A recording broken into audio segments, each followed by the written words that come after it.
मेरा नाम बृजकिशोर है, मैं आगरा से हूँ और मेरा सवाल मेरे बच्चों के बारे में था आचार्य जी। मेरे 9 साल का और 11 साल के 2 बच्चे हैं, लेकिन उनका जो मतलब लगाव है ना वो आध्यात्मिक साहित्य में नहीं हो पा रहा है। वो लोग क्या है जैसे पंजाबी रैपिंग सॉन्ग सुनते हैं, बॉलीवुड के आइटम सॉन्ग सुनेंगे तो वो उसमें ज़्यादा ध्यान देते हैं। तो मैं उनको जैसे कबीर के भजन वगैरह कभी सुनाने की कोशिश भी करता हूँ तो उसे बोर लगता है उनको। तो वो मतलब उस मतलब थोड़ा मार्गदर्शन करें। देर कर दी है ना। आपको 9 या 10 वर्ष किसी चीज़ का अभ्यास करा दिया जाए, सोचिए कितने ज़्यादा होते हैं 9-10 वर्ष। तो उसके बाद फिर एक ढर्रा बंध जाता है भीतर, बदलेगा नहीं आसानी से। ये सूचना प्रौद्योगिकी का युग है। इसमें सूचना पहुंचनी तय है चारों ओर से, किसी के भी कान तक, आंख तक, मन तक। हम्म? तो बहुत सावधान रहना होता है कि बच्चों तक क्या चीज पहुंच रही है। हम सोच लेते हैं कि अभी 2 साल का है, 4 साल का है, तो क्या फर्क पड़ता है, बच्चा ही तो है।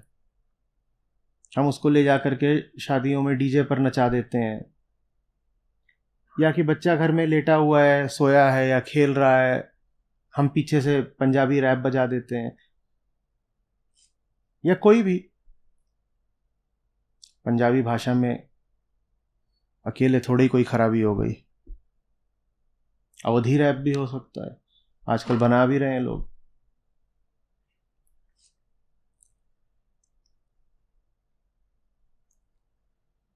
तब हमको लगता है कोई फर्क नहीं पड़ गया है, बल्कि क्यूट लगता है बच्चा उस पर अगर नाचना शुरू कर दे तो।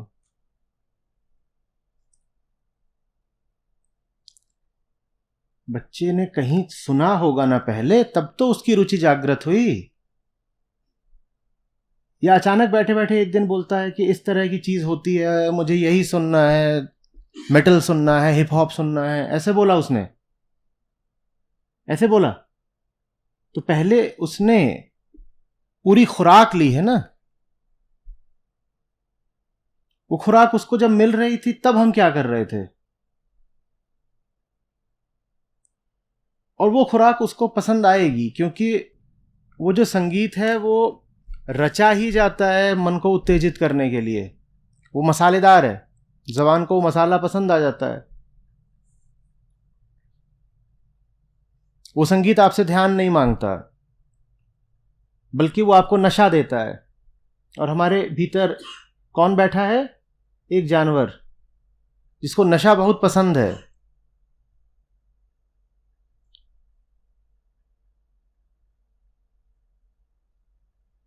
समझ रहे?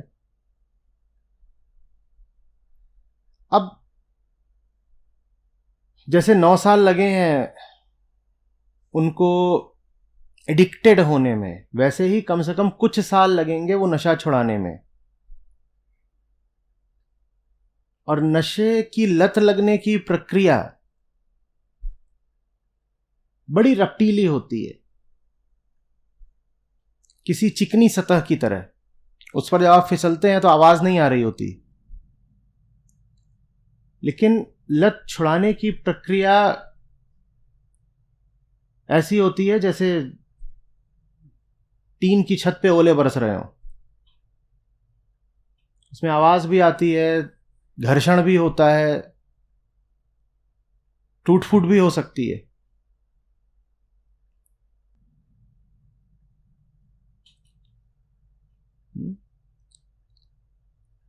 अभी भी समय है, आप को बहुत प्रयास करना पड़ेगा, और जितनी विधियां हो सकती हैं सबका इस्तेमाल करना पड़ेगा। बात क्योंकि बहुत आगे तक चली जाएगी। अगर वो कह रहे हैं कि जो बोरिंग है वो मुझे नहीं सुनना, तो बोरिंग तो लगभग सभी ऊंची चीजें होती हैं, आप उनको कितना रोचक बना लोगे। अगर उनको भजन बोरिंग लगते हैं और इस कारण नहीं सुनना है, तो फिर गणित भी कैसे पढ़ेंगे, विज्ञान भी कैसे पढ़ेंगे?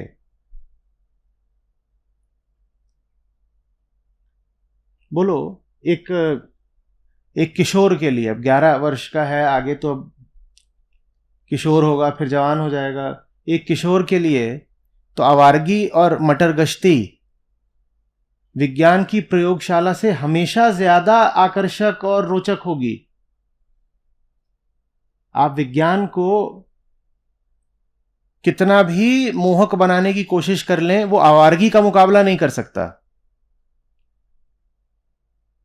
शिक्षकों पे ये अक्सर हम जिम्मेदारी डालते हैं कि आप अपने विषय को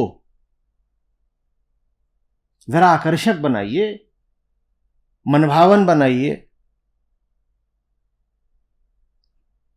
वो क्या कर लेंगे बेचारे? तुम न्यूटन्स लॉज को कितना मनोरंजक बना सकते हो भाई? गणित के सूत्रों को या समीकरणों को तुम चुटकुला बना के प्रस्तुत कर पाओगे क्या? तो शिक्षक क्या कर लेंगे? यहां पे तो काम अभिभावकों का है कि बच्चों में ये मूल्य डालें कि कुछ बोरिंग उबाऊ लगता भी हो तो कोई बात नहीं,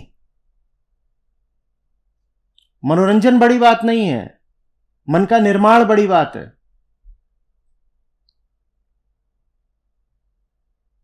नहीं तो ये जो मूल्य है वो बहुत दूर तक जाएगा और जीवन को नष्ट करेगा। बच्चे अभी थोड़े और बड़े होंगे, उनकी बॉयफ्रेंड गर्लफ्रेंड करने की उम्र आ जाएगी, तो तुरंत उसको पकड़ लेंगे जो सबसे ज्यादा मसालेदार होगा, क्योंकि वही मूल्य व्यवस्था तो वहां भी काम करेगी ना। जैसे वो कह रहे हैं कि संगीत में मुझे वो संगीत चुनना है जो मुझे उत्तेजित करता हो, जिसमें बीट्स हो। तो वैसे ही जब वो दोस्त चुनेंगे या साथी चुनेंगे तो ऐसा ही कोई चुनेंगे जो उन्हें उत्तेजित करता हो,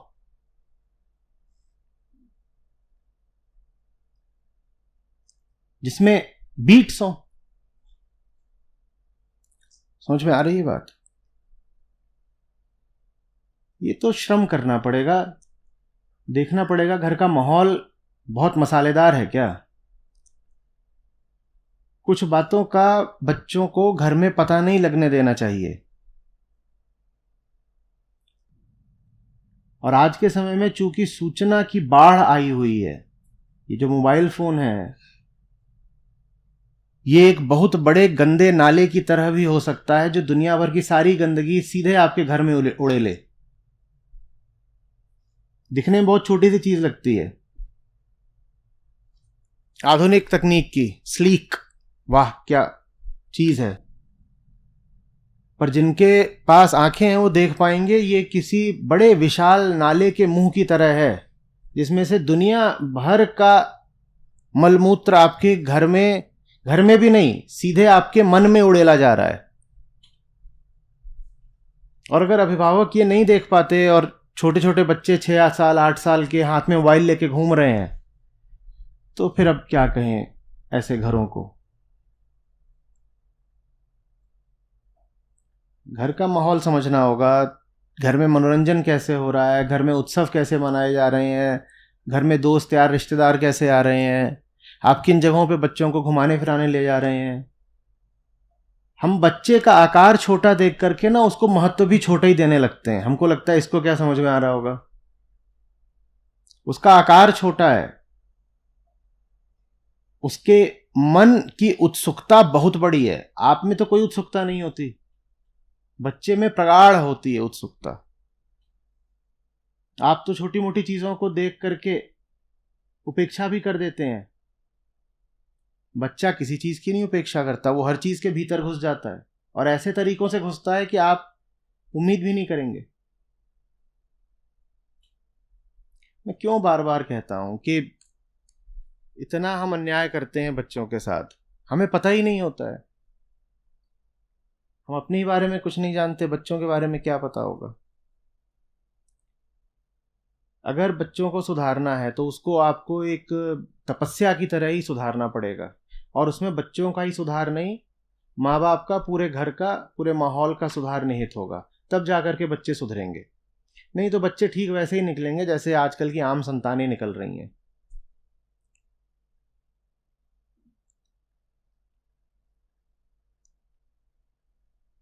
आप ये नहीं कह सकते कि मैं तो उन्हीं शादियों में जाकर के वैसे ही नाचूंगा जैसे नाचता हूं, लेकिन बच्चे मेरे बड़े शुद्ध संस्कारी निकल जाएं। निकल ही नहीं सकते। आप ये नहीं कह सकते कि आप टीवी पर वही सब कार्यक्रम देखते रहेंगे जो देखते हैं और बच्चे साफ सुथरे रहें ना। घरों में टीवी चलता है, आवाज तो हर कमरे में जाती होगी ना। आप बच्चों को बंद भी कर देंगे कहीं पे तो भी वो सुन तो रही हैं।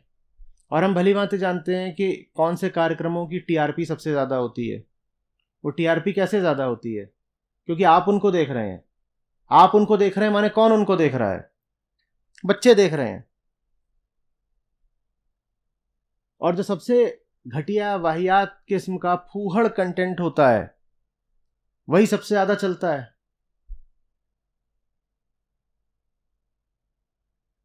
वो इसलिए थोड़ी चल रहा है कि मंगल ग्रह पर बैठ करके लोग उसको देख रहे हैं। उसको कौन देख रहा है? उसको कौन देख रहा है? उसको आप ही तो देख रहे हैं। आप देख रहे हैं माने कौन देख रहा है? आपके बच्चे देख रहे हैं। आपको ये लगता है मैंने देख लिया, और बच्चा अपना ऐसे कनखियों से देख रहा है, उसने सब सोख लिया।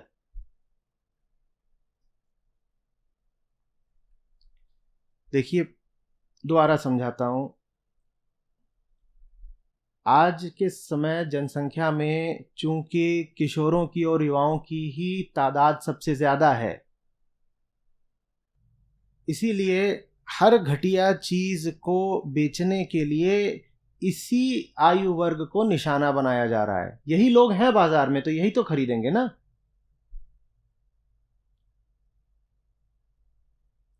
इनकी उम्र कम है, इनकी समझ कम है, लेकिन पहले की अपेक्षा इनकी जेब में पैसा बहुत है, और ये माँ बाप के लाडले हैं, पापा के पूत हैं या पापा की परी हैं।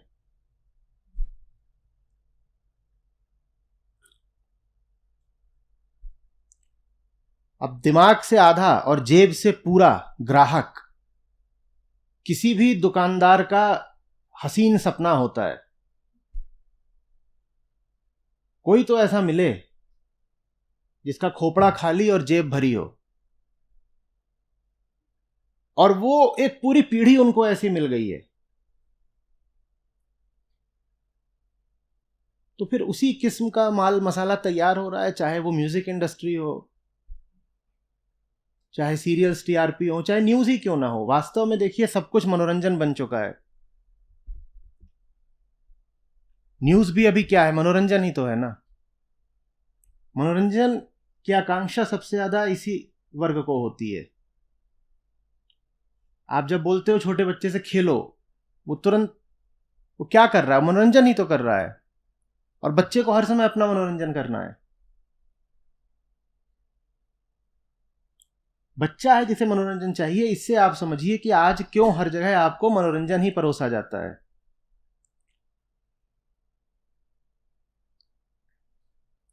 एक न्यूज वेबसाइट भी होती है, तो वास्तव में उसकी प्रतिस्पर्धा टिकटॉक से है, क्योंकि देखने वाले तो आप ही हैं ना। आपने मोबाइल पर अभी न्यूज वेबसाइट खोल रखी है, और जरा सा पलट के आप टिकटॉक खोल लेंगे, और वो चाहते हैं कि वो आपका समय ले पाए, पर आप अपना समय किसी और को दे देंगे। तो इसीलिए न्यूज वालों को भी मनोरंजन ही करना पड़ता है।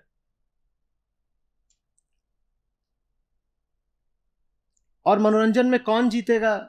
जो सबसे सस्ता और घटिया मसाला परोसेगा वो जीत जाएगा। क्योंकि इंसान की वृत्तियां तो नीचे ही फिसलने को ज्यादा तैयार रहती हैं ना।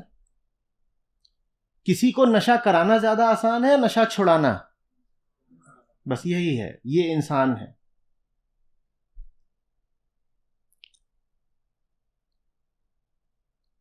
किसी को किसी भी बुराई में धकेलना ज्यादा आसान है या बाहर खींचना?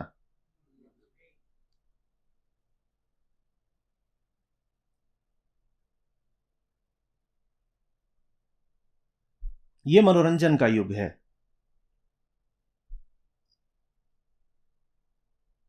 और मनोरंजन के माध्यम से मन को जितना खराब किया जा सकता है करा जा रहा है। असल में मनोरंजन शब्द का अर्थ ही होता है मन की खराबी। रंजन माने जानते हैं ना क्या होता है?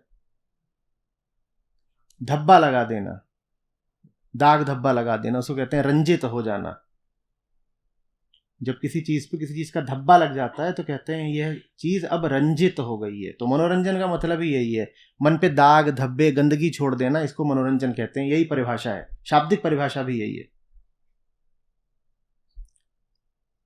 मनोरंजन हमें इसलिए चाहिए क्योंकि हम बहुत उद्देश्यहीन, अर्थहीन, गंदी जिंदगियां जी रहे हैं। इसीलिए हमें लगातार गाड़ी में बैठे नहीं कि अब वहां लगा है जल्दी से धिनचिक तेज करो।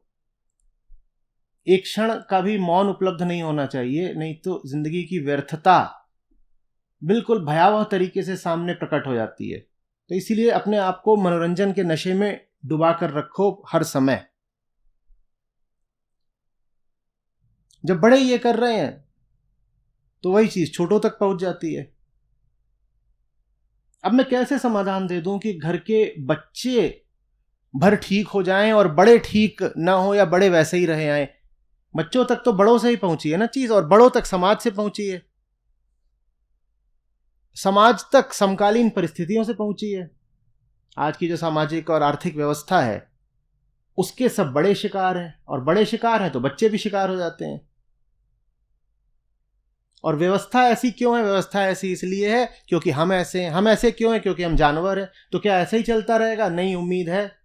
उस उम्मीद का नाम अध्यात्म होता है। आप जानवर न रहिए तो आप वैसी आर्थिक, सामाजिक या राजनीतिक व्यवस्था नहीं बनाएंगे जैसी आज है। आप ऐसी व्यवस्था नहीं बनाएंगे तो लोगों पे फिर उसका उतना बुरा असर नहीं पड़ेगा। लोगों पर नहीं पड़ेगा तो बच्चे भी बेचारे बचे रहेंगे।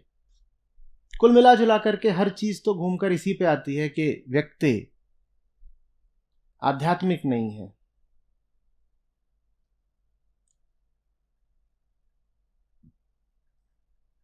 अध्यात्म की उपेक्षा है, बल्कि अनादर है। जहां अध्यात्म नहीं होगा वहां आनंद नहीं होगा। जब आनंद नहीं होता तो फिर आप सस्ती खुशी खोजते हो। वो सस्ती खुशी आप खोजते हो सस्ते मसाले में। सस्ता मसाला यही सब होता है जिससे बाजार पटे पड़े हैं, वही है सस्ता मसाला।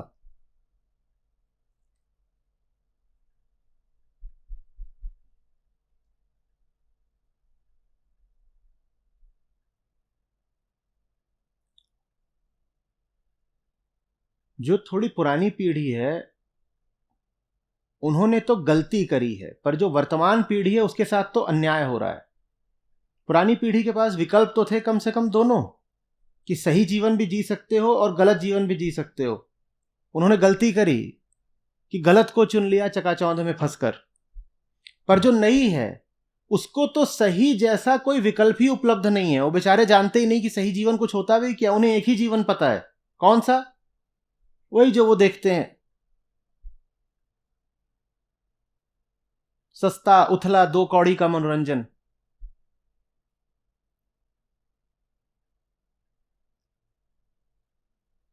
ये मनोरंजन का ऐसा युग है कि जो आपको मनोरंजन दे रहा है वही बाप बन गया है, वही गुरु बन गया है, वही भगवान बन गया है।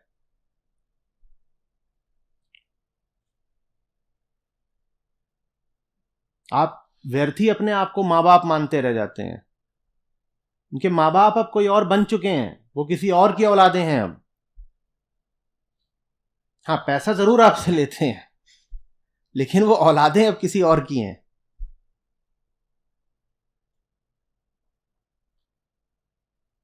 भाई, बाप का क्या मतलब होता है? बेटा जिसके जैसा हो। बच्चा पैदा होता नहीं कि आप तुरंत देखने लगते हैं नाक किसके जैसी है, माथा किसके जैसा है, आंख किसके जैसी है। उनका तो अब सब कुछ यही मनोरंजन करने वाली सेलिब्रिटीज जैसा है, तो वो किसकी औलादे हुए?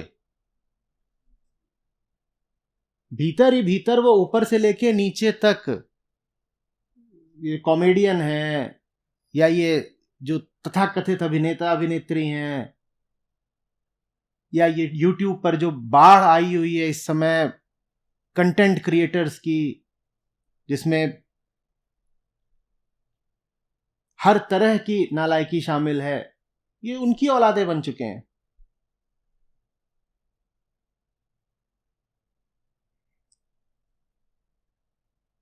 पशुता नैसर्गिक होती है, प्रकृति से, देह से ही मिल जाती है, पर चेतना को ऊपर उठाने के लिए शिक्षा की और आदर्शों की जरूरत पड़ती है। बच्चे को कोई दिखना चाहिए, कहे मैं ऐसा होना चाहता हूं। अभी वो क्या बोलता है, मैं कैसा होना चाहता हूं? अभी वो कहता है कि मैं फलाने यूट्यूबर जैसा होना चाहता हूं, वही गॉड है मेरा। और बोलते भी, आप जाके पढ़िएगा, लिख देते हैं कि गॉड, वही गॉड है मेरा। आदर्श कहां है? आपने किन आदर्शों से अपने बच्चों को परिचित कराया, बताइए ना। और वो जिनको उन्होंने अब आदर्श बना लिया है बच्चों ने, आपको उनके नाम नहीं पता होंगे, ऐसे ऐसे अजीब अजीब नाम है, आपको बिल्कुल नहीं पता होगा। बच्चों का अपना अलग अंतरिक्ष चल रहा है। आप यहां बैठ करके बात करते रहिए वेदांत की, आप उसके पास जाएंगे आपको पता चलेगा उसके भगवान का नाम है क्रोकोकिटाई। क्रोकोकिटाई कौन है? क्रोकोकिटाई कोई है जो फटे कपड़े पहन करके और यो यो यो करता रहता है, और वो उसका भगवान बन चुका है, क्रोकोकिटाई।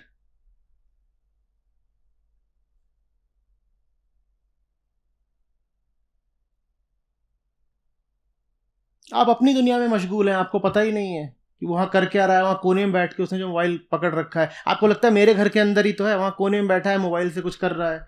वो आपके घर के अंदर बस शरीर से है, मन से वो क्रोकोकिटाई की दुनिया में है, और वो वहीं वास करता है, उसका वहीं का पासपोर्ट है, नागरिक हो गया। आपको भ्रम है कि वो आपके घर का बच्चा है, आपके घर का वो बचा ही नहीं है अब।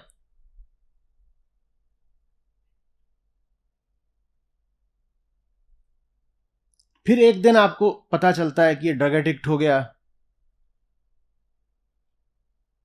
या टीनेज प्रेगनेंसी हो गई, या कहीं जाकर के किसी का सर फोड़ाया है, अपना फुड़वा आया, या स्कूल से निकाला जा रहा है, या कोई और कांड हो रहा है, तो आपको फिर झटका लग जाता है। आप कहते हैं अरे अचानक ये कैसे हो गया, ये कैसे हो गया? अचानक नहीं हो गया, पिछले 15 साल से हो रहा था, आप बेखबर थे।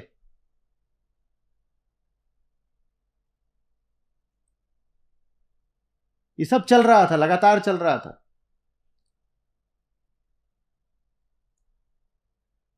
और हम कितना सर चढ़ाकर रखते हैं बच्चों को, आप में कितने आधुनिक उदारवादी मूल्य आ गए हैं। मैं तो नहीं कल्पना कर सकता कि मैं 10-11 साल को हूं और मैं अपने अभिभावकों से या अपने टीचर्स को बोल दूं कि मुझे ये किताब नहीं पढ़नी है, मुझे अभी मस्ती मारनी है। लाल कर दिया जाता, और किया गया था। मैं 7वीं 8वीं में था तब अमिताभ बच्चन की पिक्चर आई थी हम, उसमें गाना था जुम्मा चुम्मा दे दे, और उसी समय पे 2 और आई थी, एक का नाम था दिल, एक का आशिकी। तो टीचर्स डे हुआ 5 सितंबर को, उसमें स्टूडेंट्स आए, उसमें हुआ कि भाई नाच गाना होता, उन्होंने उसके गाने वाने गा दिए और बड़ी धूम मची। मैंने भी सुने, मैंने कहा बढ़िया है, ये तो तालियां बज रही हैं, तारीफें हो रही हैं, जुम्मा चुम्मा दे दे।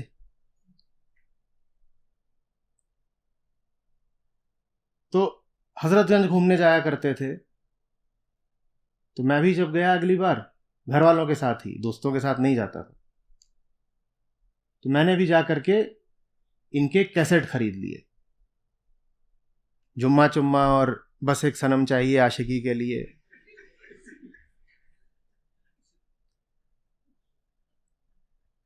दिल में एक गाना था, हमने घर छोड़ा है, रस्मों को तोड़ा है, दूर कहीं जाएंगे, नई दुनिया, सब गा रहे हैं, अच्छी बात है। और चेहरे पे नए नए बाल आ रहे थे 7वीं 8वीं के दिन। घर ले आए, उसको बजा दिया, और फिर जो बजाई हुई, हफ्ते भर तक बजता रहा।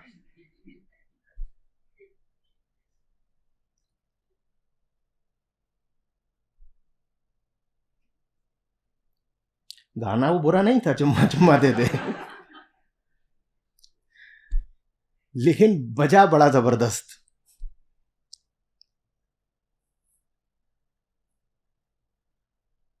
आपके घर में किस तरह का माहौल है कि कुछ भी चल रहा है?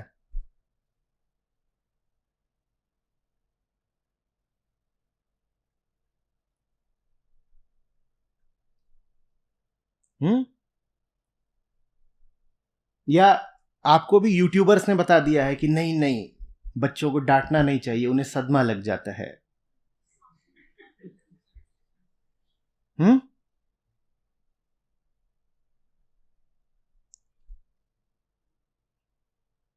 वो कुछ भी कर ले, उनको प्यार से समझाओ।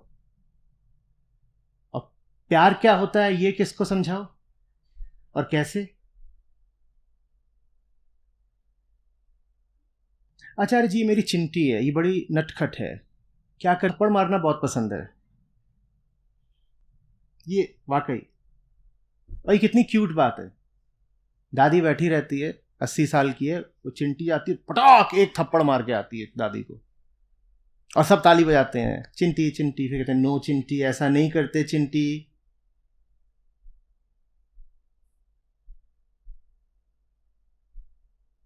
और चिंटी ऐसे चारों ओर ऐसे विजेता की तरह देखती है, घूम घूम के आती है, देखा सबने कैसे मुझे ध्यान दिया। और दादी बैठी देख रही है कि डेंचर तो नहीं बाहर आ गया।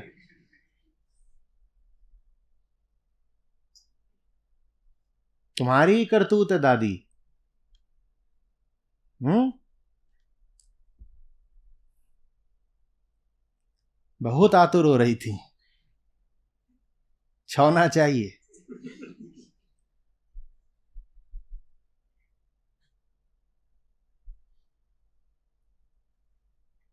इन कुछ बातों पे गौर करिए, आपकी गाड़ी में क्या बज रहा है, आपके फोन में क्या बज रहा है, कॉलर ट्यून, रिंगटोन, ये सब, आपके टीवी पे क्या चल रहा है। यहां तक ध्यान देना होता है कि आप किसी रेस्टोरेंट में खाना खाने गए हैं तो वहां भी क्या बज रहा है। माँ बाप होना बच्चों का खेल नहीं। आप किसी रेस्टोरेंट में घुसे हैं और वहां कुछ अभद्र अनुचित बज रहा है, आपने ऑर्डर दे भी दिया है, उठ के वापस आ जाइए। वो जो आप सुन रहे हैं आपके लिए सामान्य है, बच्चे के लिए जहर है।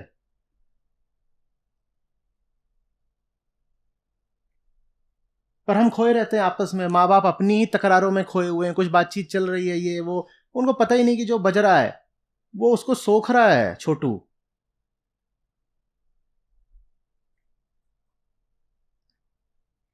ये इस दुनिया के साथ बहुत भयानक चीज हो रही है। जो नई पीढ़ी निकल के आ रही है, बिल्कुल अभी की ताजी, इनके चेहरों पर जो एक मूलभूत मानवता होती है, जैसे उसकी ही कमी है। जिसे आप उनकी एसेंशियल ह्यूमैनिटी कहोगे ना। मैं इस उम्र के बच्चों को देखता हूँ, 4 साल 7 साल के, कई बार ऐसा लगता है जैसे किसी हैरी पॉटर मूवी के किसी चरित्र को देख रहा हूँ, और उनका मुंह बिल्कुल वैसा ही हो गया है, कार्टून जैसा हो गया है। कार्टून जैसा मुंह हो गया है, वही गोल गोल चश्मा लगा लेते हैं, और एक असंवेदनशीलता, lack of humanity, lack of empathy उनके चेहरे पर लिखी होती है। जैसे जैसे कोई मशीन हो, साफ सुथरी गोल गोल गोरी गोरी मशीन, जो पहले की पीढ़ी की अपेक्षा ज्यादा अच्छी खाई पी हुई है, उसका वजन बेहतर है, उसकी खाल की स्थिति बेहतर है, उसके बाल ज्यादा घने घुंघराले और काले हैं, उसने कपड़े बेहतर पहन रखे हैं, लेकिन उसके चेहरे पर कहीं ना कहीं इंसानियत की ही जैसे कमी है। जिसको मैं इंसानियत कह रहा हूं उसको आप चेतना सुनिए, चेतना की ही कमी है। लेकिन वो दिखने में बड़े अच्छे लगते हैं। 20-30 साल पहले तो बच्चे ऐसे भी घूम रहे होते थे कि अब वो घूम रहा है, उसके बाल ऐसे ही उड़े हुए हैं, मिट्टी विट्टी लगी है, नाक बह रही है। अभी ऐसे नहीं होते। अभी वो बच्चे भी बिल्कुल पेडिक्योर्ड मैनिक्योर्ड होते हैं। ऐसा लगता है ताज़ा ताज़ा फैक्ट्री से निकाला है। लेकिन कुछ बहुत खौफनाक होता है उनके चेहरों पर, जैसे वो इंसान हो ही नहीं, जैसे वो टीवी से ही निकल के बाहर आए हैं।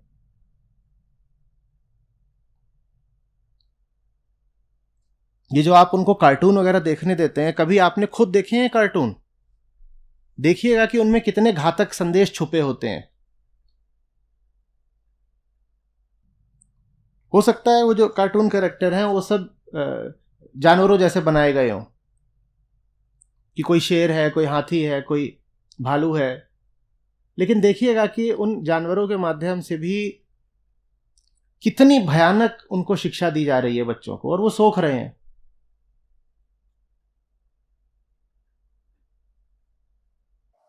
अभी एक कार्टून था जिसमें जो कृष्ण के ऊपर ही था, उसका नाम या तो बेबी कृष्णा या लिटिल कृष्णा, कुछ ऐसे करके, और उसमें भी कुल यही दिखाया है कि कृष्ण क्या कर रहे हैं, छोटे हैं तो मस्ती मार रहे हैं, दौड़ते हुए जाते हैं, पानी में कूद जाते हैं, किसी बछड़े की पूंछ पकड़ के खींच रहे हैं। तो कृष्ण से भी जो उनका कुल परिचय कराया जा रहा है वो ये है कि मस्ती मारो, और मस्ती मारने में बछड़े की पूंछ खींच मारो, और बछड़े की खींची नहीं रहे पूंछ, उसकी बछड़े की पूंछ पकड़ के उसको खींचते हुए ले जाते हैं और कहीं पे कुछ कर देते हैं, पेड़ उखाड़ देते हैं, लेकिन क्यूट बहुत दिखाई दे गए और ही करके हंस रहे हैं लगातार, और हंसे ही जा रहे हैं, और हंसी ऐसी है कि आप कहेंगे हा हा कितना प्यारा बेबी है।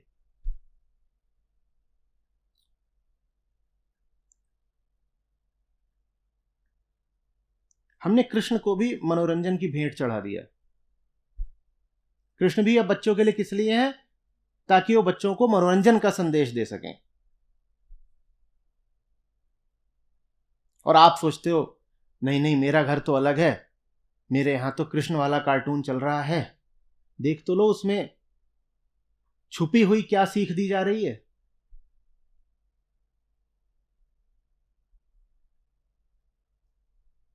अब आप उसको कार्टून भी दे रहे हो तो यूट्यूब पे ही तो दे रहे हो देखने को, उस पर हर समय तो अब मांस के संदेश आते रहते हैं, लगातार यही रहता है कि ये लो, ये मांस है, इसलिए तुम्हारे घर पहुंचा देंगे, ये मांस तुम्हारा नया तरह का मांस, खरगोश का मांस, और वो आप स्क्रीन खोलो और उस पर मांस उड़ रहा होता है लगातार, ऊपर से मांस ही मांस गिर रहा है और उसको बताया जा रहा है कितना जायकेदार है।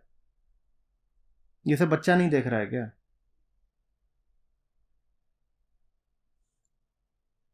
फिर आपको झटका लग जाता है कि अरे इसने दारू और मीट कैसे शुरू कर दिया।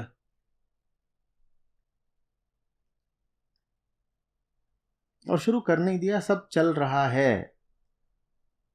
आपको गाफिल बैठे रहना है, आप बैठे रहिए। नई पीढ़ी में शाकाहार का प्रतिशत पहले से और कम हो गया है। हाँ, अभी एक सर्वेक्षण कर लें आप लोगों पे और पूछें कि आप में से कितनों के बच्चे मांस खाते हैं, तो शायद 2/3 बोलेंगे हमारे तो नहीं खाते, हमारे तो नहीं खाते।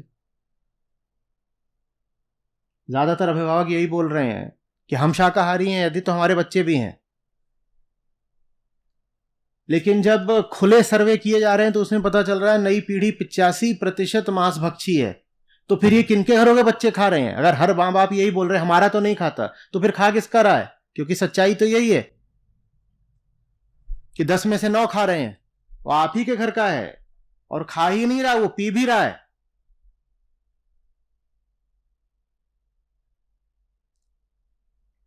अच्छा, आपने यूं ही सड़क चलते फिरते अपने समाज में या अपने ऑफिस में या अपने मोहल्ले में कोकेन या हेरोइन के एडिक्ट्स देखे हैं क्या? देखे हैं? दिखाई पड़ते हैं?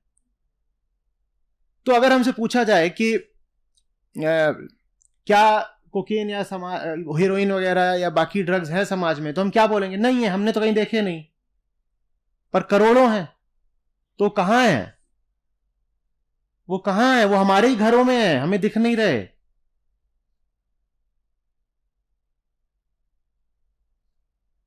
आप फिर सोचिए ना, है तो है ही। 140 करोड़ की आबादी में लगभग 10 करोड़ ऐसे हैं जो किसी ना किसी तरह का नशा करे जा रहे हैं, और मैं नई पीढ़ी की बात कर रहा हूं। उसी अनुपात में नई पीढ़ी में लगा लीजिए, बल्कि ज्यादा। और हर व्यक्ति को यही लगता है कि भाई मेरे सर्कल में तो ऐसा कोई नहीं है, अगर किसी के सर्कल में नहीं है तो ये 10 करोड़ कहां से आ गए? ये हैं, और सर्कल में नहीं, घरों के अंदर है हमारे।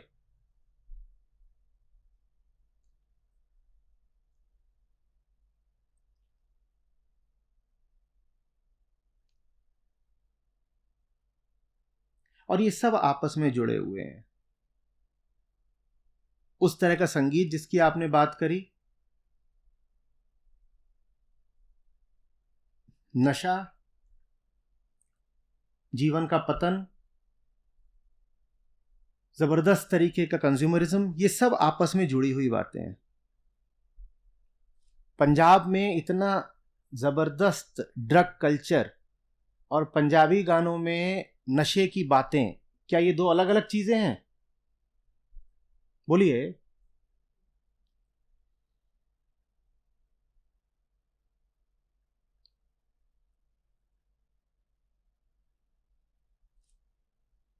तो अगर आपका बच्चा वो गाना सुन रहा है जिसमें नशे की लगातार बात है, तो क्या वो ड्रग से भी दूर रह लेगा?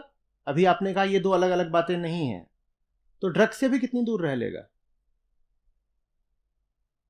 कोई बड़ी बात नहीं है कि जो ड्रग्स इंडस्ट्री है, जो माफिया है, वही ऐसे गानों को स्पॉन्सर करता हो, क्योंकि ये गाने जितने फैलेंगे, इनको सुन करके आपके भीतर नशा करने की ललक, हवस उतनी उठेगी। वो गाना बना ही ऐसा है, उसकी धुन ऐसी है, और उसमें जो बातें कही जा रही हैं बिल्कुल ऐसी हैं कि आपको नशा करना पड़ेगा। उसमें नशे को ग्लोरीफाई किया जा रहा है, लिरिक्स भी वही हैं। तो वो आप सुनो और सुनते जाओ 1 साल, और उसके बाद आप नशा ना करो, ये हो ही नहीं सकता। अब बताइए कितना बड़ा अलार्म बजना चाहिए अगर घर में बच्चा कह रहा है कि मुझे रैप सुनना है और दूसरी चीजें मुझे बोरिंग लगती हैं, लेकिन वही सब बज रहा हो, उसकी उसमें जो धुन बनाई जाती है वो आपको चूंकि बेहोशी की ओर धकेलती है, इसलिए कर्णप्रिय लगती है। तो आपका मन ही नहीं करता कि इसको रोक दें, तत्काल सजग हो जाए और कहें स्टॉप। वो बजता रहता है, और कई बार पूरी प्लेलिस्ट होती है वो बजती रहेगी, और एक के बाद एक उसी तरह के गाने हैं, बजे जा रहे हैं, बजे जा रहे हैं, बजे जा रहे हैं।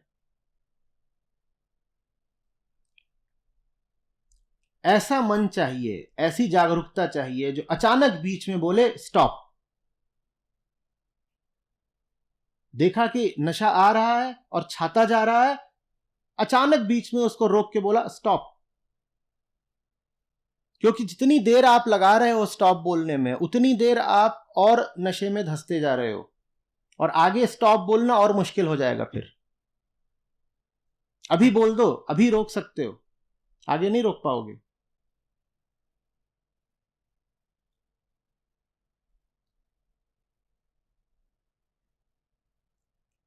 प्रणाम आचार्य जी।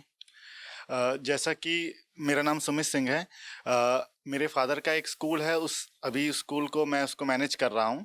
कल आपने बताया था कि अगर हमें अपने देश में जल्द से जल्द पॉजिटिव परिवर्तन लाना है तो कुछ चीज़ों पे हमें ध्यान देना पड़ेगा, जिसमें आपने एक चीज़ बताई थी कि शिक्षा व्यवस्था में हमें अध्यात्म को लाना चाहिए। तो मैं चाहता हूँ कि जैसे अगर मैं एक स्कूल को मैनेज कर रहा हूँ तो कौन सी ऐसी चीज़ों का मैं ध्यान रखूँ कि मैं उन जो 500-600 बच्चे हैं उनमें कैसे मैं एक पॉजिटिव परिवर्तन ला सकूँ, क्योंकि एक बहुत इम्पोर्टेंट अंग है वो। मैं इस बारे में पहले काफ़ी बात हो चुकी है, और कुछ स्कूलों में ऐसा कार्यक्रम फिलहाल भी चल रहा है, पहले भी चला हुआ है।